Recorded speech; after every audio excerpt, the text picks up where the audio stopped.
Hello aspirants. तो आज की वीडियो में हम सिर्फ ये डिस्कस करेंगे कि हमारा जो इंग्लिश का पोर्शन है हम उसको कैसे कंप्लीट कर सकते हैं ताकि हमारा जो स्कोर है इंग्लिश में वो 150 प्लस चले जाए। रीज़न बीइंग हम आज ये क्यों डिस्कस कर रहे हैं, बस यही है कि बहुत सारे जो कैंडिडेट्स हैं, जो एनडीए एस्पिरेंट्स है ना, उनको इंग्लिश के वोकैब में बहुत ज़्यादा दिक्कत आती है। Antonym, synonym, idioms and phrases. तो आज हम सिर्फ ये डिस्कस करेंगे कि किस वे में हमें इंग्लिश को अप्रोच करना है ताकि हमारा जो स्कोर है अच्छा हो जाए। रीजन देखो यार, अभी अप्रोच ज्यादा मैटर करेगा तुम्हारे हार्डवर्क से। पता चला तुम 3-3 4-4 घंटे लेके इंग्लिश को बैठ रहे हो बट तुम्हारा स्कोर ही इंप्रूव नहीं हो रहा, तो उससे बात नहीं बनने वाली है, राइट। अब हम सिर्फ एक स्पेसिफिक स्ट्रैटेजी डिस्कस करेंगे जिसके थ्रू तुम्हारा स्कोर बढ़िया सा हो जाएगा इसमें। तो देखो, सबसे पहले अगर हम टॉपिक्स की बात करते हैं तो कुछ होते हैं वन वर्ड सब्सटीट्यूशन। वो वन वर्ड सब्सटीट्यूशन कैसे होता है, तुम्हें कुछ सेंटेंस दे देंगे और एक डैश दे देंगे और कुछ ऑप्शंस होते हैं 4 और उसमें कोई एक ऑप्शन तुम्हें फिल करना होता है। सबसे इजी यही होता है।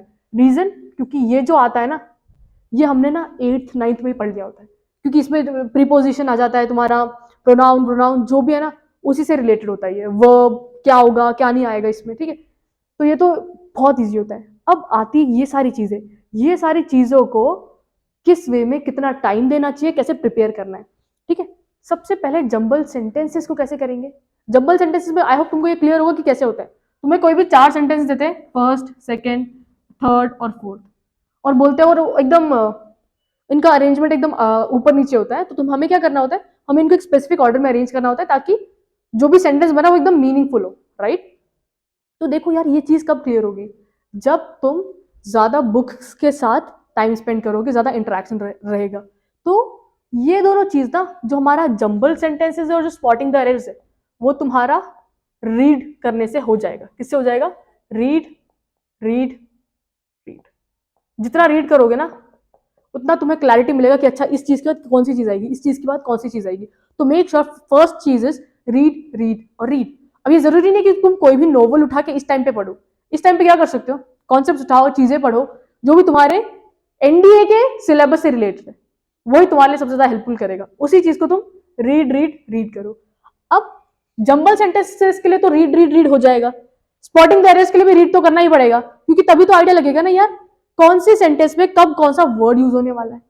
रीड करने के अलावा और एक चीज करनी है स्पॉटिंग द एरर्स के लिए, हमें ग्रामर्स के रूल आने चाहिए। क्या आने चाहिए, ग्रामर्स के सारे रूल से हम थरो होने चाहिए। अब देखो ग्रामर्स के रूल क्यों, क्योंकि देखो जब कोई एक सेंटेंस दे दिया है तो उस सेंटेंस में यार ये एस लगना चाहिए या नहीं लगना चाहिए, इज आना चाहिए, वॉज आना चाहिए, हैव होना चाहिए, हैज होना चाहिए, हैज होना चाहिए, हैड होना चाहिए, राइट। ये सब की क्लैरिटी कब आएगी, सिर्फ मैथ्स एक लॉजिकल सब्जेक्ट नहीं है, इंग्लिश भी बहुत ज्यादा लॉजिकल है। तो इसके लिए स्पॉटिंग द एरर्स के लिए हमें ग्रामर्स के रूल से वाकिफ होना पड़ेगा, तभी जाके कुछ होगा, ठीक है। अब ग्रामर्स के रूल कहां से पढ़ सकते हो, सबसे best book is SP Bakshi. अब इसका रीजन पता है क्या है। अब जैसे कोई एक स्पेसिफिक चैप्टर है तुमको, ठीक है, तुम्हें कोई एक टॉपिक प्रिपेयर कर रहे हो। जैसे सोचो तुम कोई भी एक स्पेसिफिक टॉपिक पढ़ रहे हो, तो सोचो हमने कोई एक चैप्टर उठाया, ठीक है। उस चैप्टर के अंदर भी तो डिफरेंट डिफरेंट टॉपिक्स होते हैं, है ना। टॉपिक 1, टॉपिक 2 और टॉपिक 3, राइट। टॉपिक 1, टॉपिक 2 और टॉपिक 3, ये स्पेसिफिक चैप्टर 1 है। इसके अंदर भी कुछ टॉपिक्स है, टॉपिक 1 है, टॉपिक 2 है और टॉपिक 3 है। अब मेरी बात ध्यान से सुनो, वो क्या करता है, सबसे पहले ना एसपी बख्शी बुक में कैसा है, तुम्हारा टॉपिक 1 है, वो उसके कॉन्सेप्ट्स को एकदम क्लियरली समझाएगा तुम्हें, कॉन्सेप्ट्स की अंडरस्टैंडिंग देगा। सिर्फ वो अंडरस्टैंडिंग ही नहीं देता, बल्कि वो टॉपिक 1 जो भी जिस भी कॉन्सेप्ट पे बेस्ड है ना उसके क्वेश्चंस भी कराएगा तुम्हें, ठीक है। उसके बाद जो तुम्हारा टॉपिक 2 है ना, टॉपिक 2, फिर उसका वो कॉन्सेप्ट एक्सप्लेन करेगा और फिर उसके क्वेश्चंस कराएगा। टॉपिक 3 होगा, उसका वो कॉन्सेप्ट पढ़ाएगा, उससे रिलेटेड क्वेश्चंस देगा। और इसके बाद और एक अच्छी चीज होती है इसमें, ये है कि चैप्टर पूरा खत्म होने के बाद उसके एंड में बहुत सारे क्वेश्चन मिलते हैं। और ये जो क्वेश्चन है ना, वो कोई भी ऐसे अरे गरे क्वेश्चन नहीं होते हैं, वो तुम्हें एनडीए, सीडीएस, इन एफकैट, इनके क्वेश्चन मिलेंगे। तो मेरे को ये बताओ, जब तुम पीआईक्यू करते जाओगे, एक टॉपिक पढ़ा, उसके पीवाईक्यूज कर रहे हो, उससे रिलेटेड क्वेश्चंस कर रहे हो, उसके बाद फिर तुमने टॉपिक 2 उठाया, फिर वो टॉपिक 2 पे क्वेश्चन सॉल्व किए, फिर टॉपिक 3 उठाया, उस पर क्वेश्चन सॉल्व किए, फिर एंड में तुम्हें ये पता नहीं हुआ टॉपिक 1 का क्वेश्चन है, टॉपिक 2 का क्वेश्चन है, टॉपिक 3 का। तुम जब क्वेश्चन सॉल्व करने जाओगे ना तो ऑटोमेटिकली एकदम स्मूथली ये चीज हो जाएगी। तो मेक श्योर एसपी बख्शी, इसके अलावा रेड एंड मार्टिन भी है, बहुत अच्छी बुक है, तुम उससे भी प्रिपेयर कर सकते हो। बट अगर हम प्रेफरेंस के हिसाब से जाएंगे, go for SP Bakshi. Reason यहाँ पे स्पेसिफिकली वो तुम्हारे डिफेंस एग्जाम्स, वो बेसिकली कॉम्पिटेटिव एग्जाम्स के पॉइंट ऑफ व्यू से दिया हुआ है। तो टॉपिक, क्वेश्चंस, फिर एंड क्वेश्चंस, चैप्टर के एंड क्वेश्चंस भी मिलेंगे। तो प्रैक्टिस यहाँ पे हमारी मैटर क्या करेगी, प्रैक्टिस मैटर करेगी। और प्रैक्टिस कैसी होनी चाहिए, एग्जाम ओरिएंटेड होनी चाहिए, राइट। तुम कोई भी कुछ भी चीज उठा के करोगे, अब वो मैटर नहीं करने वाला है। ओके, तो एसपी बख्शी उठा लो भाई, इससे इतना अच्छा बेनिफिट मिलेगा ना तुम्हें, तुमको खुद को लास्ट में पता चलेगा इस चीज का। ओके, स्पॉटिंग द एरर्स के लिए हमें ग्रामर्स के रूल के साथ वाकिफ होना पड़ेगा। अब देखो, जब भी हम कॉम्प्रीहेंशन का अप्रोच जानते हैं ना, हमने तो यार बचपन से लेके अब तक कॉम्प्रीहेंशन कॉम्प्रीहेंशन कॉम्प्रीहेंशन ही कर रखा है, राइट। अब देखो, कॉम्प्रीहेंशन करते हुए हम क्या करेंगे, सबसे पहले जो भी कॉम्प्रीहेंशन गिवन है ना, उसके ऊपर जब मत करो, उसको मत रीड करो। क्या करना है, सबसे पहले क्वेश्चंस रीड करो उसके। क्या रीड करो, क्वेश्चंस। यार जो भी कॉम्प्रीहेंशन गिवन है उससे क्वेश्चंस क्या है, क्वेश्चंस क्या पूछे, जब एक बार क्वेश्चंस पढ़ लेते हो ना, उसके बाद तुम्हें पैरा पे आना है। फिर पैराग्राफ पढ़ो और देखो कि अच्छा ये क्वेश्चन है तो इसका आंसर ये है, फिर ये सेकंड क्वेश्चन है उसका आंसर ये है, थर्ड क्वेश्चन ये है इसका आंसर ये है। ठीक है, ऐसे करोगे ना तो डेफिनेटली। तो कॉम्प्रीहेंशन का अप्रोच क्या होना चाहिए, हम डायरेक्टली पैराग्राफ पे जंप नहीं करेंगे। First will read the question that are given to us, after that हम पैराग्राफ पे जंप करेंगे, पैराग्राफ को रीड करके उसके अंदर से चीजें ऑटोमेटिकली निकालते हुए चलेंगे। उसके बाद अब देखो, antonym, synonym, idioms and phrases, last and most important ये तीन। इसके अंदर जो एस्पिरेंट्स है ना, वो बहुत ज्यादा टेंशन में आ रहे हैं कि यार ये कहां से करें हम, इसके अंदर तो बड़ी दिक्कत है हमारे लिए। देखो भाई, ये एक ऐसी चीज है ना, तुम जितना करते जाओगे वो उतनी बढ़ती जाएगी। ठीक है, अब हमें क्या करना है, अब यहां से आज से अगर हम Feb 22 से पकड़ेंगे तो at least we have 48 days, right. 48 छोड़ो, हम राउंड अबाउट 45 डेज पकड़ते हैं। क्या पकड़ते हैं, 45 डेज। ओके, अब तुम्हें क्या करना है, तुम्हें रोज 10 वर्ड्स उठाने हैं। क्या क्या करना है, रोज रोज 10 वर्ड्स।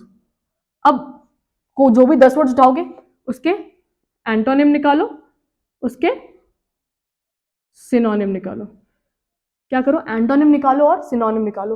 ठीक है, तो फर्स्ट डे हमारे 10 वर्ड्स प्रिपेयर हो जाएंगे। फिर सेकंड डे, जब तुम सेकंड डे पे जंप करोगे ना, तो तुम्हें मेक श्योर करना है कि तुम फर्स्ट डे के वर्ड्स भी रिवाइज करो और फिर सेकंड डे के वर्ड्स भी सर्च कर रहे हो। और ऐसा नहीं होना चाहिए कि तुम कोई भी बुक से कोई भी वर्ड्स उठा रहे हो। मेक श्योर तुम एसपी बख्शी हो गई, या मैंने टेलीग्राम चैनल पे कुछ most important antonyms, synonyms, idioms, phrases के पीडीएफ डाल रखे हैं, तुम उसमें से प्रिपेयर कर लो, ज्यादा बेटर रहेगा वो। ठीक है, एसपी बख्शी हो गई वो। ठीक है, अब देखो, एंटोनिम और सिनोनिम करना है, रोज 10 वर्ड्स करना है। और जब तुम next day new 10 words find करने जाओगे ना, मेक श्योर न्यू 10 वर्ड्स तभी फाइंड आउट करोगे जब तुम प्रीवियस डे के 10 वर्ड्स ऑलरेडी रिवाइज कर चुके हो, तभी ये होगा। और फिर जब तुम third day new words find करने जाओगे तो previous 2 days, first day second day, दोनों के तुम्हें वर्ड्स रिवाइज करने, उसके बाद आगे चलना है। तो ऐसे करते करते 45 इंटू 10, 450 वर्ड्स, राइट। अब सिर्फ ये 450 वर्ड्स ही प्रिपेयर नहीं होने वाले हमारे हमारे हम पीवाईक्यूज भी सॉल्व करेंगे, प्रीवियस ईयर क्वेश्चन पेपर्स, हम प्लस मॉक टेस्ट भी देंगे, राइट।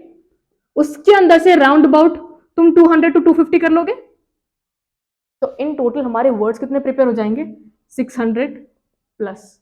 और 600 plus words, antonym and synonyms, is more than enough. इससे ज्यादा तुम कुछ कर भी नहीं सकते, राइट, क्योंकि रिटेनिंग पावर इतनी नहीं होती ब्रेन की। तो मेक श्योर तुम रोज 10 वर्ड्स निकालो, रोज 10 वर्ड्स पढ़ो, बेस्ट वे। और न्यू 10 वर्ड्स सर्च करने से पहले मेक श्योर तुम पुराने 10 वर्ड्स ऑलरेडी रिवाइज करके ही आगे जा रहे हो। ओके, अब इडियम्स और फ्रेजेस आ रहे हैं, इसके लिए भी क्या करना है, तुम्हें रोज 10 इडियम्स एंड फ्रेजेस करने हैं। अब देखो मेरी बात, तुम्हें यहाँ पे कुछ चीजें जो रोज करनी है, दैट इज तुम्हें एंटोनिम, सिनोनिम और इडियम्स और फ्रेजेस, इनको रोज टाइम देना है, इनको रोज टाइम देना है।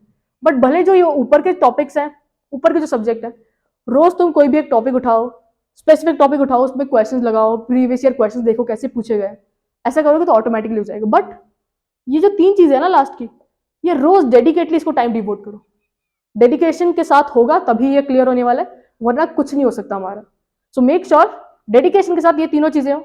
और जो बाकी जो भी तुम्हारे टॉपिक्स के अंदर आ रहे हैं ना चीजें, रोज एक एक टॉपिक उठाओ, प्रीवियस ईयर क्वेश्चन पेपर लगाओ, और टॉपिक्स कॉन्सेप्ट पढ़ो, ग्रामर्स के रूल देखो, क्वेश्चन जितने क्वेश्चन हो सके ना सॉल्व, उतने क्वेश्चन सॉल्व करो। ये करोगे ना तो डेफिनेटली तुम्हारा 150 क्या, तुम्हारा 170 प्लस चला जाएगा, आई गारंटी। 170 के नीचे तुम रुकोगे ही नहीं। ठीक है, तो मेक श्योर तुम ऐसे ही चीजों को प्रिपेयर करो। और जितना डेडिकेशन के साथ ये 45 डेज दे सकते हो उतने डेडिकेशन के साथ देना, क्योंकि इसके बाद कितना भी तुम डेडिकेशन के साथ दे दो वो टाइम काउंट नहीं होने वाला है। Hope you like the video guys, अच्छे से प्रिपरेशन करते रहो।